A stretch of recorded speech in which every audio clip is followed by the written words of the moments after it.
Hello friends, मेरा नाम के सिंह है और मैं एक लेक्चरर हूँ।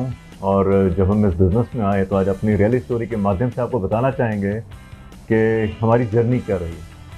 And I am not very sure कि ये हर एक को अट्रैक्ट करेगा, लेकिन कुछ एक को तो करेगा। और ये स्टोरी जो सुनाई जाती है ना, इसका कारण एक ही होता है ताकि कोई ऐसा शख्स जो बिज़नेस में आता है वो हमारी स्टोरी से रिलेट कर सके। और सभी की स्टोरी जैसी नहीं होती, स्टोरी की खास बात ये होती है। अगर मैं अपनी बैकग्राउंड के बारे में बताऊं तो जब मैंने इस बिज़नेस को शुरू किया था तो उस टाइम मेरी एज हार्डली 27 साल थी। और पीछे से देखें तो we are 5 brothers and sisters. And जो पहले का अगर देखें तो फैमिली जो थी वो बहुत डिस्टर्ब रही शुरू में, क्योंकि we lost our father when I was just 11 years old, 11 साल की उम्र में। उस टाइम मैं हार्डली 7th क्लास में था और उस टाइम लाइफ का पता नहीं था कि लाइफ जाएगी कहाँ। जो सबसे बड़ी सिस्टर है मेरी, वो उस टाइम 23 साल की थी, किसी की शादी नहीं हुई थी, लाइफ सेटल नहीं हुई थी। एंड गाइस, उसके बाद अगले 4-5 साल मुझे पता कैसे निकले। और 1992 में मैंने कमाना शुरू किया ट्यूशन्स के माध्यम से। इसलिए कमाना शुरू किया ताकि मैं अपनी फीस को दे सकूं। और 1992 में जो क्लासेस में रन करता था वो थे 8th, 9th and 10th। Engineering college की पढ़ाई शुरू हुई और साथ साथ ही मैंने ट्यूशन पढ़ाना शुरू किया। 1997 आते आते डिग्री पूरी हो चुकी थी और साथ साथ एक मौका मिला जिसमें इंडियन मिलिट्री एकेडमी IMA में मेरी सिलेक्शन हो गई। उस टाइम तो बहुत सारे लोगों के डिसीजन के हिसाब से मेरे को IMA में चले जाना चाहिए था। कारण ये था क्योंकि उस टाइम कमाने का कोई रेगुलर सोर्स हमारे पास तब भी नहीं था। लेकिन तब तक मेरा के स्कूल ऑफ फिजिक्स में नाम बन चुका था काफ़ी हद तक, और अच्छा खासा नाम बन चुका था। और उस नाम के चलते मैंने डिसाइड किया कि मैं कहीं जॉब नहीं करूँगा। अगर स्टेइंग इन चंडीगढ़, दो मात्र कारण थे मेरे पास। एक तो ये था कि एक मेरे को चंडीगढ़ में रहना, और दूसरा मैं चाहता था कि मैं एटलीस्ट अपनी मदर के साथ रह सकूँ, क्योंकि डैड तो है नहीं अब। और उन दो रीजंस करके मैंने के स्कूल ऑफ फिजिक्स को खोला। कॉमर्शियल जगह ली 1997 20 मार्च को। और एक बहुत ही रिस्की डिसीजन था, लेकिन लिया। बहुत मेहनत की, सुबह से लेकर शाम तक, रात तक पढ़ाते थे, 16-16 घंटे पढ़ाते थे। और 1999 के आसपास एक ऐसा समय आया जब ऑलमोस्ट हमारे को के स्कूल ऑफ फिजिक्स जो है वो छोड़ने की नौबत आ गई थी। कमाल की बात ये, 92 से पढ़ा रहा हूँ, 95 से +2 पढ़ा रहा था, 1999 4 साल काम करने के बाद ऐसा लगा कहीं कोई गलत डिसीजन तो नहीं हो गया। ये अक्सर हर एक केस में होता है। हमारे बिजनेस में भी, एमबे बिजनेस में भी कई बार लोग आते हैं, 3-4 साल अच्छे निकलते हैं उनके, लेकिन अचानक ही लाइफ में जब अप्स एंड डाउन थोड़े बहुत आते हैं तो उनको सोचने मजबूर हो जाते हैं कि क्या हमने सही डिसीजन लिया, कि हमने गलती तो नहीं कर दी एमबे ज्वाइन करके। क्योंकि हम तो आते ही प्लेटिनम हो गए थे, हम तो आते ही आगे बढ़ गए थे, 2 साल हुए, 3 साल के अंदर हम आगे बढ़ गए थे। लेकिन मैं फ्रेंडली आपको बताऊँ, ये बिजनेस जो होते हैं ना, बिजनेसेस जो होते हैं, ये कभी भी सिंगल डिसीजन नहीं होते, ये सीरीज ऑफ डिसीजन होते हैं। राइट और wrong doesn't matter at all, you will have to make it right.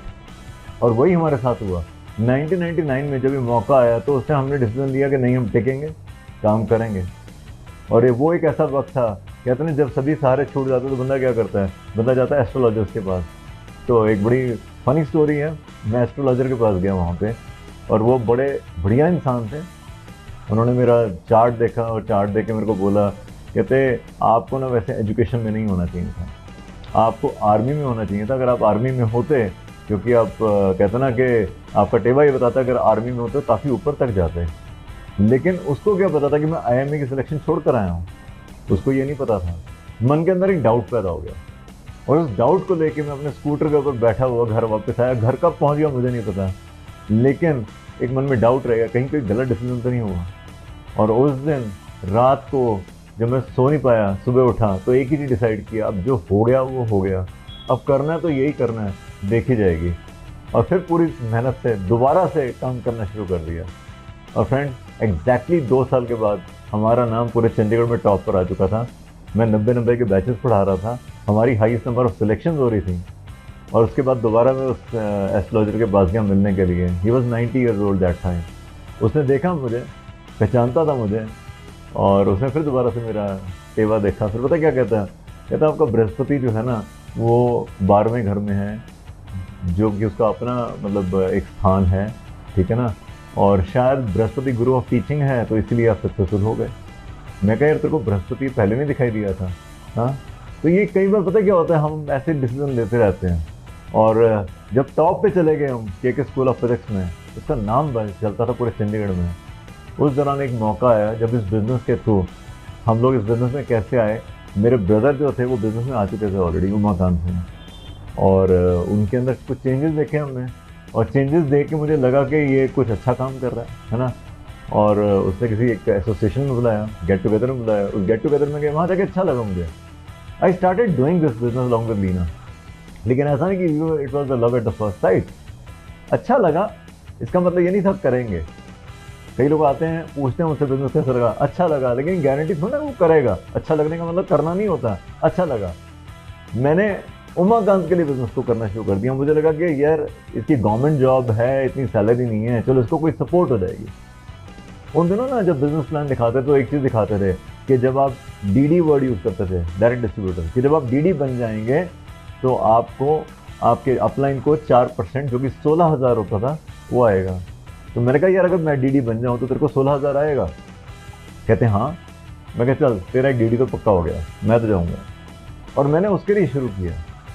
लेकिन अगेन बात वहीं आती है ना, जब आप किसी के लिए शुरू करते ना तो शायद उतने दम से काम नहीं करते। जब इस बिज़नेस को मैंने अपने लिए करना शुरू किया, और ये अपने लिए कैसे डिसीजन हुआ अपने लिए करने का, पता है? अपने लिए डिसीजन होता है सीरीज ऑफ डिसीजन के थ्रू। कई बार आप ऐसी परेशानियों से गुजरते हैं और उन परेशानियों के दौरान आपको लगता है कि आपको एक और कुआं खोदना चाहिए। This income is not sufficient, या ये रास्ता अकेला बहुत नहीं है। तो उसके बाद हमने जब इस बिज़नेस को शुरू किया तो उसमें कुछ एक चीज़ें ऐसी हुई, मुझे लगा कि नहीं इसको हमें बिल्ड करना चाहिए, राइट। और उस दौरान जब हम बिज़नेस बिल्ड कर रहे थे, we went silver in just 11 month, और सिल्वर पे हम 2 साल अटके रहे। ग्रुप बनता रहा, टूटता रहा, चलता रहा, कभी ऊपर कभी नीचे, लोग आते रहे जाते रहे, और इस बिज़नेस में हमारे को लगभग 3 साल हो चुके थे। और मुझे ये समझ नहीं आ रहा था where we are doing wrong. पहली बात तो बिज़नेस के लिए समय निकालना बड़ा मुश्किल था, क्योंकि सुबह 5:30 बजे तो क्लासेस शुरू हो जाती नहीं, और लगातार पढ़ाना 15-15, 16-16 घंटे क्रैश बैचेस के दौरान, रेगुलर दिनों में 8 से 10 घंटे, और क्रैश बैचेस के दौरान 16-16 घंटे। समय निकालना बड़ा मुश्किल था। रात को 9 से 11 बिजनेस करते थे, फिर लगता था कर क्यों रहे हैं ऐसे। और फिर एक फ़नी स्टोरी हमारे साथ हुई। हम लोग कहीं गए हुए थे, उसने एक फार्मिस्ट थे, उन्होंने मेरा हाथ देखा, पता नहीं हाथ में क्या देखा क्या नहीं देखा मुझे नहीं पता, लेकिन पता क्या बोलते हैं, नहीं आपकी विदेश यात्रा तो लिखी नहीं हुई है। अब सोचिए ज़रा, उसने छोटी सी लाइन बोल दी, लेकिन मेरे लिए कितनी बड़ी लाइन थी ये। पता है क्यों? विदेश यात्रा ना लिखा हो ना, इसका मतलब पता क्या था? क्योंकि आपको पता है एमबीए में जब सक्सेसफुल होते हैं तो आपको फॉरेन ट्रिप्स मिलते हैं। अब वो विदेश यात्रा लिखी नहीं है, इसका मतलब क्या हुआ? इसका मतलब ये है कि हम शायद एमबीए में सक्सेसफुल नहीं होंगे। That's very simple. और ये इनडायरेक्ट था। और उसके बाद जब मैं उस रात को आया, देखो जब आप किसी चीज़ को शिद्दत से कर रहे होते हैं ना, उस दौरान ये आप लूजिंग वर्ड ना सुनना नहीं चाहते। और जब वापस आए तो वहाँ पर वापस आने के बाद तक क्या देखा मैंने ये देखा यार पता नहीं सक्सेसफुल होंगे कि नहीं होंगे, लेकिन एक ही चीज़ डिसाइड की, वो पुरानी स्टोरी दोबारा रिपीट कि अब जो होगा देखा जाएगा, टिका के काम करेंगे। एग्जैक्टली उसके 1 साल बाद हम प्लैटिनम क्वालिफाई किए, फाउंडर प्लैटिनम क्वालिफाई किए, और हमें पैरा ट्रिप मिला मलेशिया का। और उसके बाद तब से लेकर आज तक तकरीबन 30 से 35 देश हम घूम चुके हैं। और मुझे आज भी बात याद आती है जो मेरे को बोलता था कि आपके हाथ में विदेश की रेखा नहीं है, ठीक है ना। ये सीरीज ऑफ डिसीजन होते हैं, ये है जर्नी हमारे बिजनेस में आने की, राइट। तो मैं अब लीना से रिक्वेस्ट करूंगा कि वो अपनी जर्नी का पार्ट शेयर करेंगे कि वो बिजनेस में कैसे है। Over to you Leena. Thank you. Hello friends, मेरा नाम लीना है और मैं और केके मिलके इस बिज़नेस को बिल्ड कर रहे हैं। और मैं अपना पार्ट शेयर करती हूँ कि कैसे हम इस बिज़नेस में आए थे। I belongs to a simple and humble family. मेरे डैड एयरफोर्स में थे और I did my graduation from Kanpur. और उसके बाद मेरे डैड की लास्ट पोस्टिंग यहाँ चंडीगढ़ में थी। तो यहीं पर आई मेट केके और हमारी लव मैरिज है, हमारी मैरिज हुई उसके बाद। और जब ये बिज़नेस हमें हमारी लाइफ में इंट्रोड्यूस हुआ तो we were running coaching institute by the name of KK school of physics. और नो डाउट बहुत ज़्यादा रिनाउंड हमारा इंस्टीट्यूट था, और हमारे पास बहुत सारे रीजंस थे इस बिज़नेस को ना करने के लिए। क्योंकि एट दैट टाइम केके अपना इंस्टीट्यूट खोलते थे मॉर्निंग में 5 बजे, 5:30 बजे, और पहली क्लास शुरू होती थी, और रात को हम अपना इंस्टीट्यूट क्लोज करते थे रात को 9 बजे। हमारी 2 ब्रांचेस थी, तो हमारे पास बहुत सारे रीजंस थे कि क्यों हमें इस बिज़नेस को नहीं करना है। तब हमारी रिसेंटली मैरिज भी हुई थी, और जब ये बिज़नेस हमारी लाइफ में इंट्रोड्यूस हुआ, और मगर मुझे ये बिज़नेस हमारी लाइफ में तो के ब्रदर, जो बड़े ब्रदर हैं, वो हमारे स्पॉन्सर भी हैं, मिस्टर उमा खान एंड वंदना सिंह चौहान। उन्हीं के थ्रू हम इस बिज़नेस में आए हैं, वो हमारे स्पॉन्सर हैं इस बिज़नेस में। और initially he started this business, और मगर ये बिज़नेस मुझे नहीं करना था, क्योंकि मुझे लगता था कि जो हमारा मी टाइम है, मुझे लगता था जो हमारा सेल्फ का टाइम है, वो भी इस बिज़नेस में चला जाएगा। तो मुझे लगता था मुझे और कोई प्रोजेक्ट अपनी लाइफ में नहीं लेना है। तो हमारी एक और ब्रांच हमें बठिंडा से भी हम सोच रहे थे एक्सपेंशन करने के लिए अपने बिज़नेस को, के स्कूल ऑफ फिज़िक्स के लिए। हमें कोटा से भी कॉल आई थी, बट हम उस मोड में थे कि हम अपने उस ट्रेडिशनल बिज़नेस को कैसे एक्सपैंड करें। तो उसी दौरान ये बिज़नेस भी हमारी लाइफ में इंट्रोड्यूस हुआ, और मुझे ये बिज़नेस अच्छा लगा था, ये बिज़नेस बहुत अच्छा लगा था, बट ये बिज़नेस मेरे लिए लव एट फर्स्ट साइट नहीं था। मुझे लगता था जो हमारा पर्सनल टाइम है वो भी इस बिज़नेस में चला जाएगा, क्योंकि मैरिज के बाद कहीं हमें आउटिंग करने भी जाना होता था, तो हमें 10 बार सोचना पड़ता था कि हम अपने इंस्टीट्यूट को कैसे बंद करें। 3 दिन की छुट्टी देनी भी हमारे लिए बहुत ज़्यादा भारी पड़ जाती थी। और मगर ऐसे ही हमने इस बिज़नेस को, मगर के ने कहा कि मैं अपने ब्रदर को मना नहीं कर सकता, तो मैं इस बिज़नेस को स्पॉन्सर करूँगा। तो मैंने कहा था कि ये बिज़नेस मुझे मत करने के लिए बोलना। तो के ने मैंने फॉर्म पे साइन ज़रूर किया था, but that was just an obligation. तो मुझे नहीं था कि मैं इस बिज़नेस को कभी करूँगी, बट हमारी बिज़नेस एक कहते हैं ना बिज़नेस स्पॉन्सरिंग, मुझे लगता है कि हमारी एक ऑब्लिगेशन स्पॉन्सरिंग थी।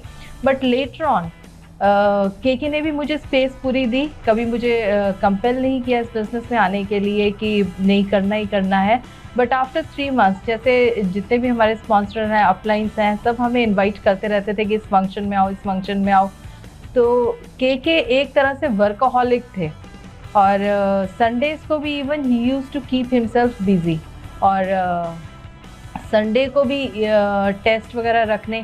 तो बाई चांस का बात है कि एक संडे हमारा फ्री था, और मैंने के को कहा था कि मुझे मूवी देखने जाना है, और के ने कहा कि हमारे सब जितने भी अपलाइंस हैं हमें इनवाइट करती रहती हैं, ऐसे अच्छा नहीं लगता, तो एक बार चलते हैं मीट देखने ना, क्या बिज़नेस है, चल एक बार होके आते हैं। मगर जब मैंने वहाँ जाके बिज़नेस अपॉर्चुनिटी, पहली बार मैंने बिज़नेस की प्लान देखा, और मुझे बहुत अच्छा लगा। मुझे वहाँ का बेसिकली एनवायरनमेंट बहुत अच्छा लगा, और मैंने फिर उस दिन पहली बार आके के से बिज़नेस का प्लान देखा, और मेरे को फिर मैंने कहा कि चलो ठीक है, जैसे ये लोग प्लान में दिखा रहे हैं, बता रहे हैं कि इतने रिवॉर्ड्स मिलते हैं, है ना, फैमिली कहते हैं ना एक वर्ल्ड टूर्स हैं, तो मैंने कहा अगर ये सारे रिवॉर्ड्स देखते हैं करके, अगर 1 साल का टाइम देते हैं, अगर ये बिज़नेस हमारे लिए काम किया तो हम इसको फर्दर एक्सपैंड करेंगे, अदरवाइज़ कोई बात नहीं, हम इसको छोड़ देंगे। तो उस दिन का दिन था, मैंने के को होल हार्टेडली सबमिट किया, और इस बिज़नेस में जितनी भी एक्टिविटीज़ थी और जो भी बिज़नेस का चार्ज था वो मैंने लेना शुरू किया, और जो मेरी कमिटमेंट अपनी ट्रेडिशनल बिज़नेस के लिए थी वही कमिटमेंट मैंने अपनी यहाँ पर भी दी। बट कहते हैं ना 1 साल के अंदर बिज़नेस का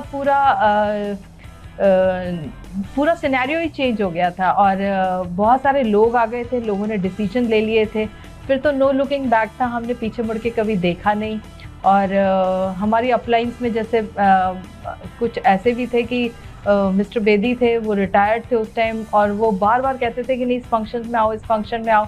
तो मुझे लगता था यार ये तो रिटायर बंदे हैं, मतलब हमारे पास तो बहुत सारा काम है अभी, मतलब ये हमें नहीं जाना। तो इनिशियली मुझे कोई प्रायोरिटी नहीं लगती थी इस बिज़नेस को करने के लिए, बट धीरे धीरे मुझे यहाँ का एटमॉस्फेयर बहुत अच्छा लगा, माहौल बहुत अच्छा लगा, और आज इस बिज़नेस को अपने हस्बैंड के साथ, मैं के साथ बिल्ड कर रही हूँ, और इस बिज़नेस के रिवॉर्ड्स को आज एंजॉय कर रहे हैं।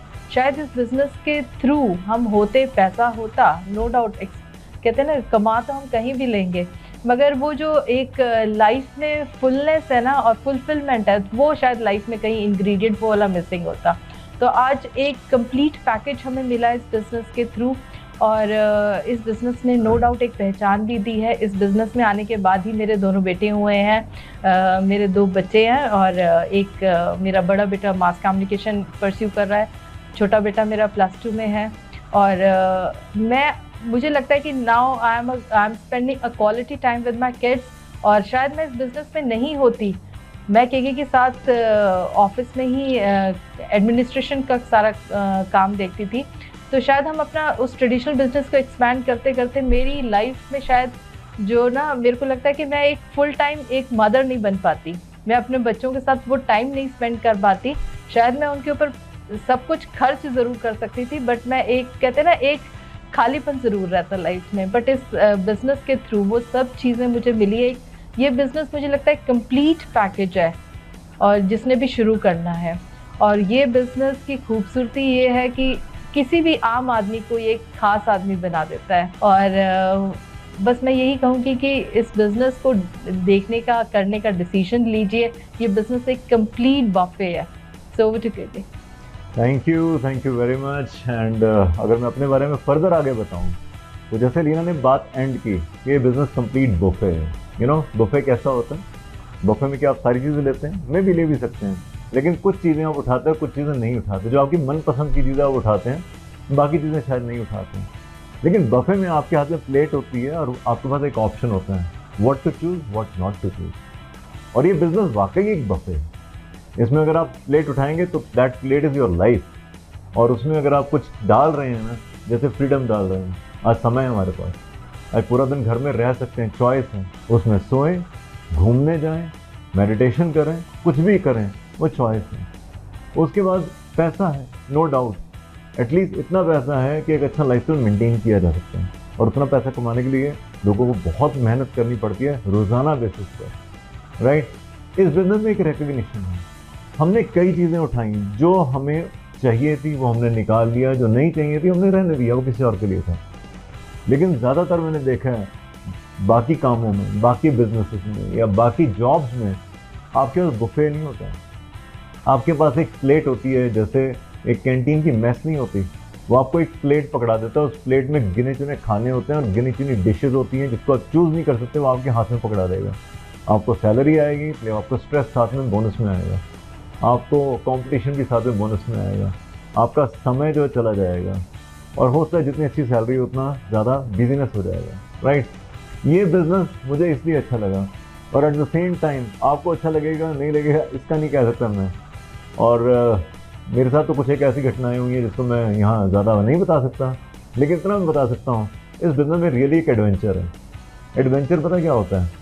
एक नॉर्मल लाइफ होती है ना, जो वो एडवेंचर नहीं होता उसमें। एक हैपनिंग जो लाइफ होती है ना, उसमें एडवेंचर होता है, because there is speed is there, thrill is there.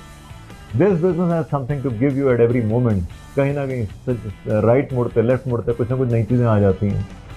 मैं आपको एग्जांपल देता हूँ, जो 2 साल पहले की, किसको पता था कि पूरे भारतवर्ष में ट्रेन जो कि आज तक कभी बंद नहीं हुई वो बंद हो जाएंगी? किसको पता था पूरे वर्ल्ड में प्लेन जो कि आज तक कभी बंद नहीं हुए वो भी बंद हो जाएंगे? And that was called Covid situation. किसी को नहीं पता था ये सिचुएशन आगे जाके कैसे रिएक्ट करेगी। कोई अगर आपको बताता कि ये सिचुएशन अगले 1.5-2 साल चलने वाली है तो शायद आप हंस पड़ते। आपको लगता है शायद 1-2 हफ्ते की बात है, बाकी सब नॉर्मलाइज हो जाएगा, चीज़ें वैसे ही चलेंगी।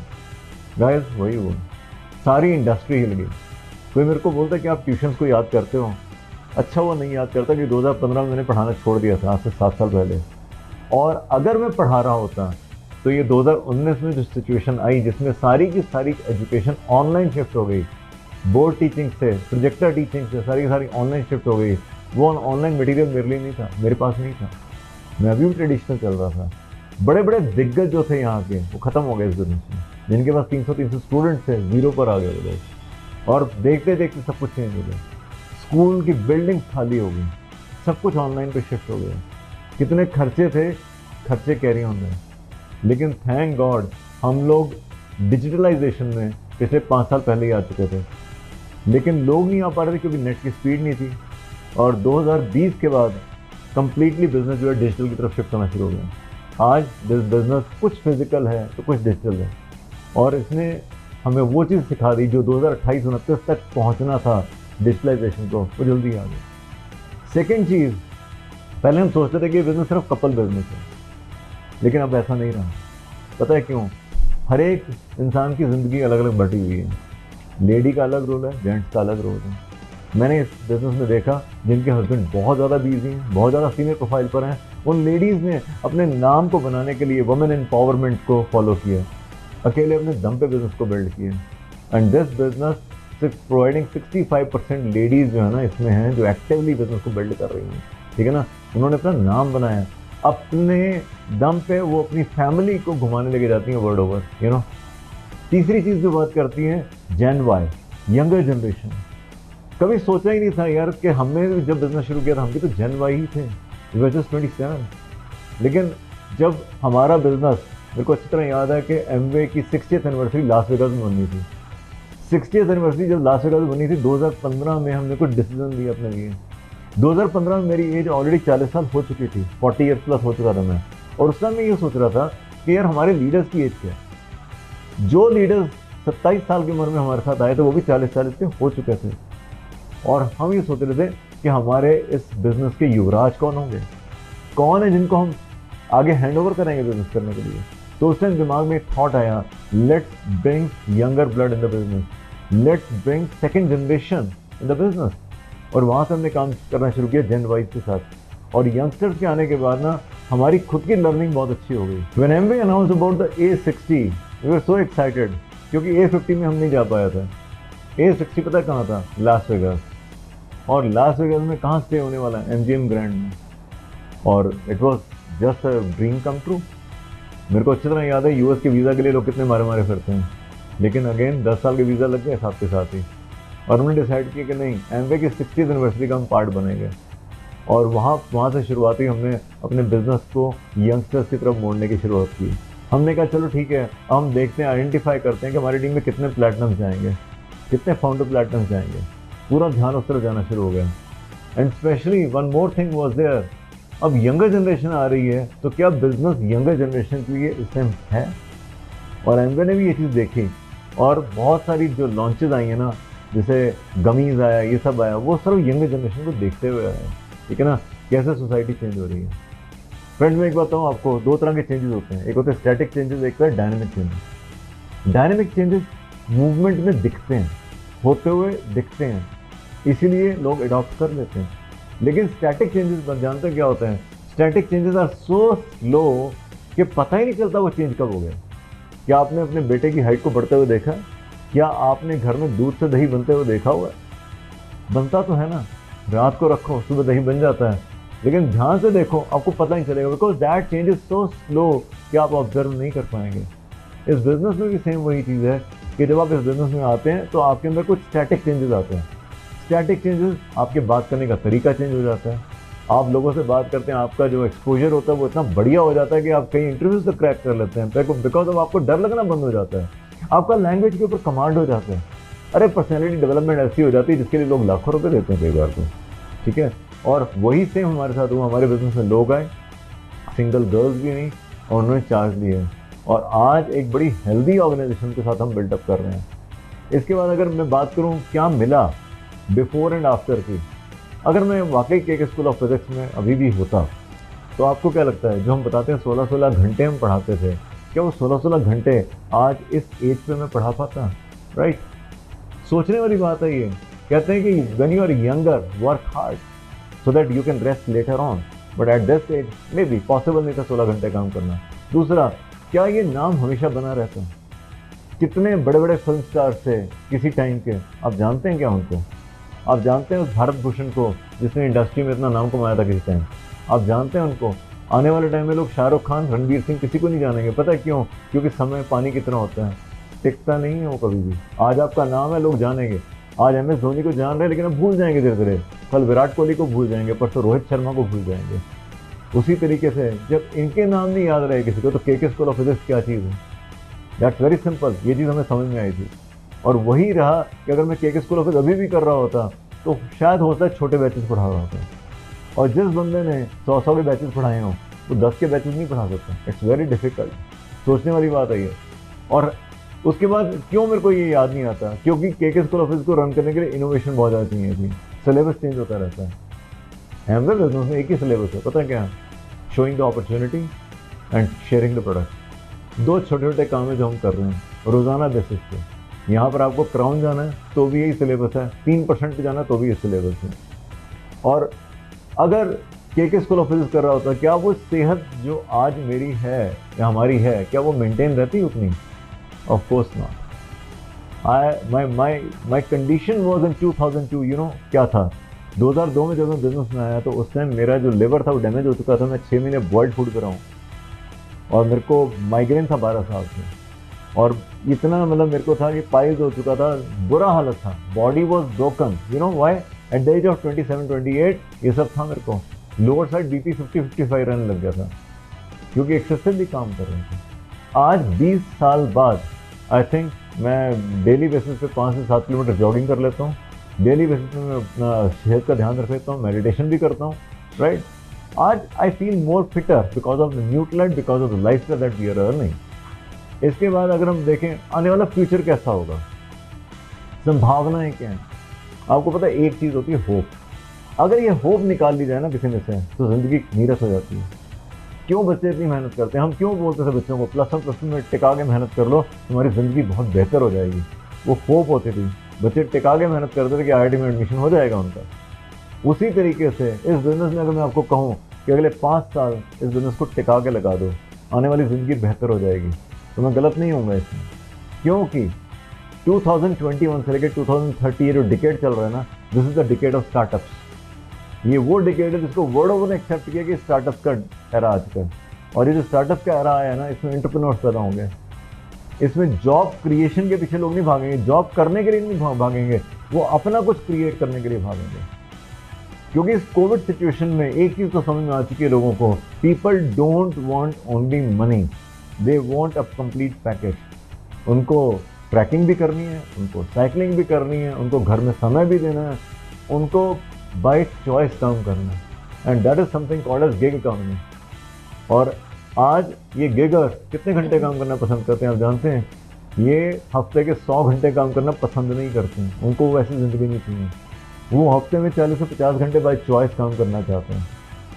अब तो आगे जाके मतलब कुछ गवर्नमेंट्स भी ऐसा कर रही है कि आप इतने घंटे ही काम करें, जैसे अब्रॉड में कल्चर है पर आवर, वैसे ही एमवे बिजनेस में अगर आप इन्वेस्ट करते हैं 20 से 30 घंटे हफ्ते के, you can create something better for you. और direct selling industry is booming up like anything. क्यों? It is work from home culture, truly work from home. घर बैठे पैसा नहीं आएगा, लेकिन घर से बैठ के जरूर पैसा आ जाएगा, घर से काम करके पैसा आ जाएगा। आपके पास चाहिए एक फ़ोन या लैपटॉप, अच्छा एक नेट कनेक्शन और एक ड्रीम डिज़ायर, आगे बढ़ने के लिए एक जज्बा चाहिए। अगर आपको पता है सोशल मीडिया को कैसे यूज़ किया जा सकता है अपने लिए, अगर आप सोशल मीडिया का प्रोडक्ट ना बनना पसंद करें, आप सोशल मीडिया को प्रोडक्ट की तरह यूज़ करना पसंद करें, तो एक बहुत बड़ा बिजनेस क्रिएट कर सकते हैं। हमने इस बिजनेस में न्यूट्रलाइट को अपने ऊपर आजमाया है। वेट मैनेजमेंट की हमने कम्युनिटीज़ बनाई हैं और वो कम्युनिटीज़ जो है हमारे लिए काम कर रही हैं। अभी 2 दिनों पहले World Health Organization World Health Day था। 2 हेल्थ की बात होती है पता है आपको, एक होती है मेंटल हेल्थ की बात होती है, एक फिजिकल हेल्थ की बात होती है, और हमारे पास दोनों हेल्थ के सोल्यूशन हैं। Physical health can be very well improved by Nutrilite, by the our sports nutrition, हमारे अच्छे प्रोडक्ट्स के थ्रू। लेकिन mental health can be improved by our association, जो ये सिस्टम प्रोवाइड करता है, जो हमारे बिजनेस कोचेस प्रोवाइड करते हैं। मैं आपको कब ये नहीं कहूँगा कि you just come and it will be a piece of cake. कोई भी चीज़ पता है पीस ऑफ केक नहीं होता कभी भी। अगर कोई चीज़ वर्थ वाइल है वो पीस ऑफ केक हो ही नहीं सकता। आपकी बातों में दम कब आएगा? जब आपने कुछ किया होगा, ठीक है ना। बहुत सारे लोग बोलते हैं बिजनेस को और आसान कर दिया जाए। रिमेंबर, जो बहुत आसान चीज़ होती है ना, करने लायक नहीं होती कभी भी। कितने लोग हैं जो चाहते हैं ज़िंदगी उनकी आसान हो जाए? आसान ज़िंदगी जो होती है ना, वो बेहतर कभी नहीं होती। बेहतरी के लिए कुछ करना पड़ता है। आज अगर आपको अपने मसल बिल्ड करने हैं तो आसानी से हो जाएंगे क्या? नहीं, उसके लिए काम करना पड़ेगा। तो ये चीज़ हमें समझनी पड़ेगी। आपको पता है ये जो स्टोरीज़ होती हैं जो हमें बचपन में पढ़ाई जाती हैं, उसका पर्पस क्या होता है? वो स्टोरीज़ कहीं ना कहीं हमारे अंदर वैल्यू एडिशन के लिए होती हैं। मैंने एक चीज़ देखी है, जब तक आप वैल्यू दे रहे हैं ना, तो लोग आपको सबमिट भी करेंगे, आपको प्यार भी करेंगे, क्योंकि वो पता है आप क्या वैल्यू दे रहे हैं उनको। मैं ऐसी कुछ बचपन की स्टोरी बात करना चाहूँगा। आपने पता ना उसके नीचे मोरल ऑफ स्टोरी आता था, एक मोरल ऑफ स्टोरी एक आता था यूनिटी के ऊपर। अगर आपको याद हो कि एक किसान था, उसने एक लकड़ी अपने सभी बच्चों को दी, उन्होंने तोड़ दी, फिर बाद में उन्होंने इकट्ठा करके लकड़ी को दिया, वो तोड़ नहीं पाए। तो उसका हिंदी में मोरल ऑफ स्टोरी क्या आता था, एकता में बल है, there is a power in unity. लेकिन आपको पता है ये बात हमारे बिजनेस में कितना अप्लाई होती है, लाइफ में कितना अप्लाई होती है। लोग बोलते हैं बिजनेस किसका बढ़ेगा, बिजनेस पता है उसका बढ़ेगा जिनकी टीम यूनाइटेड है। टीम कितनी बड़ी है ये डिपेंड नहीं कर रहा, सेना कितनी बड़ी है ये डिपेंड नहीं कर रहा है, क्राउड है वो तो। लेकिन अगर वो यूनाइटेड है ना, then you can create miracles in this team. और वो यूनिटी कहीं ना कहीं आनी चाहिए आपकी हर तरफ से एक साथ। आपने कई स्टोरी ऐसी सुनी होगी जिसमें आपने वो किंग ब्रूस की स्टोरी सुनी होगी, जिसमें किंग ब्रूस हार जाता है। ये 13वीं शताब्दी की स्टोरी है। और उसमें वो जब हार के एक गुफा में बैठा होता है, वहाँ पे जो स्पाइडर होती है वो बार बार कीड़ी चढ़ रही होती है और गिर जाती है, फिर चढ़ती है, फिर गिर जाती है, फिर चढ़ती है, फिर गिर जाती है। तो क्या होता है अचानक ही उसमें वो देखता है यार ये कीड़ी बार बार गिरने के बाद फिर चढ़ गई है अपने मकाम पे, मैं तो साक्षात इंसान हूँ, तो मैं एक हार को अपनी फाइनल हार क्यों मान लूँ, 2 हार को अपनी फाइनल हार क्यों मान लूँ। तो उसने अपनी सेना को दोबारा से इकट्ठा किया और उसके बाद अटैक किया और जीत गया। यही महाराणा प्रताप के साथ हुआ था, यही शिवाजी के साथ हुआ था। लेकिन मेरा क्वेश्चन ये है कि जब हमारे साथ ज़िंदगी में ऐसा होता है, जब हम ज़िंदगी में 1 या 2 या 3 हार झेल लेते हैं, तो उसको फाइनल क्यों मान लेते हैं। उसका इंग्लिश में पता क्या था, try again, try again, why try again. The same thing in life. हो सकता है ज़िंदगी में सभी सर्कमस्टेंस आपके एक जैसे ना, और हमारे भी नहीं रहे। अगर आप सभी डायमंड्स को सुन रहे हैं तो उनकी लाइफ एक जैसी नहीं रही और ऊपर नीचे चलता रहा, लेकिन दोबारा से उन्होंने कोशिश की। कई कहानियां हम सुनते हैं, आपने एक सुना होगा, एक कहावत है, God helps those who help themselves. God help those, भगवान उन्हीं की मदद करता है जो खुद की मदद करते हैं। लेकिन मैं एक आपसे चीज़ पूछना चाहता हूँ, आपको भगवान के भरोसे क्यों बैठे होते हैं। बहुत सारे लोग सोचते हैं मैं तो काम कर रहा हूँ, भगवान मेरी मदद करेगा। अरे भगवान कभी भी तब तक आपकी मदद नहीं करेगा जब तक आप एग्जॉस्ट नहीं हो जाते। God will never come for you for the things that you already possess when you are exhausted with all the resources that you had. जितने रिसोर्सेज हैं अगर आप एग्जॉस्ट कर लोगे ना, उसके बाद गॉड की जो स्टेप इन होती है। बहुत कई कहानियाँ, मुझे तो उन कहानियों से ना याद आता है कई चीज़ें। एक कहानी 3 feet from gold. You know what is 3 feet from gold. एक बंदा शुरुआत करता है, उसको लगता है कि सोने की खोज की होड़ लगी हुई थी। बहुत सारे लोगों ने सोना खोजने की कोशिश की उन दिनों। तो एक बंदे ने पूरा रिसर्च वर्क किया, उसको एक जगह लगा कि यहाँ पे सोना हो सकता है। उसने वो जगह खरीद ली, सब कुछ बेच के वो जगह खरीद ली, इक्विपमेंट्स लिए, खुदाई शुरू की। लोगों ने बोला पागल हो गया, यहाँ थोड़ा ना सोना मिलेगा। लेकिन खुदाई उसने शुरू की। खुदाई करते करते करते करते कई दिन बीत गए और काफ़ी खोद डाला। अब तो लोग उसको पागल समझने लग गए थे। और उसके अंदर भी एक डाउट आ गया। पता क्या डाउट? वो ये सोच रहा था यार मैंने सही काम किया, क्या मैंने गलती तो नहीं की। सब कुछ बेचने के बाद मैं यहाँ पर आ गया। और उसके अंदर जो डाउट पैदा हुआ, उसने उस ज़मीन को बेचा, सब इक्विपमेंट्स को बेचा और वो चला गया। और मज़े की बात ये है कि उसकी ज़मीन को जिसने ख़रीदा था उसको था कि यहाँ सोना हो सकता है, उसने खुदाई शुरू कराई। और मज़े की बात ये है कि जब उसने खोदा तो 3 फीट के बाद, जस्ट 3 फीट खुदाई के बाद सोने की खान मिल गई उसमें। अब क्वेश्चन ये है, ज़िंदगी में एमबे में भी कई जगह ऐसा होता है। बहुत सारे लोग बिजनेस में आते हैं, शुरुआत करते हैं अपने नोबल प्रोफेशन के साथ। आप हो सकता है टीचर हो सकता है इंजीनियर हो सकता है डॉक्टर हो सकता है चार्टर्ड अकाउंटेंट हो सकता है फिल्म एक्टर हो, कुछ भी हो, आप ऑलरेडी कुछ ना कुछ कर ही रहे हैं ना, साथ में ये भी शुरू कर लिए। और लोग आपको इस चीज़ के लिए बोलते हैं, पता नहीं क्यों कर रहा है ये काम। हमें भी लोगों ने बोला, कईयों ने तो ये तक बोल दिया, विनाश काले विपरीत बुद्धि। कहने का मतलब इतना अच्छा भला काम चल रहा है इसका, ये डिसीजन इसका गलत हो गया, राइट। लेकिन हम लगे रहे, लोग भी लगे रहते हैं। और कई लोग लगे रहते हैं, कई साल लगे रहते हैं, लेकिन उनको लगता है कि कहीं गलती तो नहीं कर दी, और वो इस बिजनेस को छोड़ के चले जाते हैं जस्ट 3 फीट अवे, 3 फुट पहले। सक्सेस उनकी पड़ी होती है, वो सक्सेसफुल होने वाले होते हैं, छोड़ जाते हैं। गाइस, अगर ना छोड़ा होता ना, मैं फ्रेंकली आपको बता रहा हूँ, 3 फीट के बाद आपकी सक्सेस पड़ी थी, ठीक है ना। ये चीज़ हमें याद रखनी पड़ेगी, हमने नहीं छोड़ा 3 फीट तक। Get ready for you, because बहुत बड़ी सक्सेस आपकी वेट करने वाली है। एकदम नहीं आएगी, रुक के भी नहीं आएगी। अगर आप कंसिस्टेंट हैं तो कुछ ना कुछ आपके लिए रखा होगा। मैं और लीना अपनी टॉक के माध्यम से आपको ये बताना चाहते थे, आई होप आपको हमारी जो स्टोरी इंस्पायर की होगी। तो wish you all the very best. Thank you very much.